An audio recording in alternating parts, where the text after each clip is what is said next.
If you guys first time looking into this video, you should be able to check out my last video talking about all the details. This video is a part 2 with all the improvements I have to do the oil change. Well, this is the first upgrade. You can see I just opened the valve, and now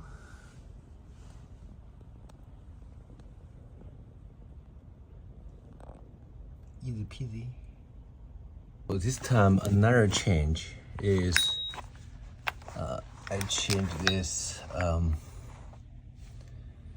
oil filter wrench with a fixed one. This one is only for the filter for Toyota, so it's not a universal one. The universal one doesn't work very well, so I changed this one and try it out. Well, this wrench works great, easily to get it out.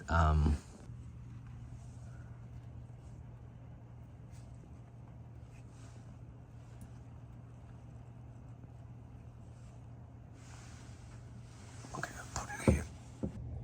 Another thing is the plastic tube I bought. The size fit for the valve very well, but doesn't fit the oil filter drain hole, which is a little bit small. I put it inside, and it's not perfect. Should be a little bit larger. I should bought a larger one next time. It's an improvement, which is still a little bit messy.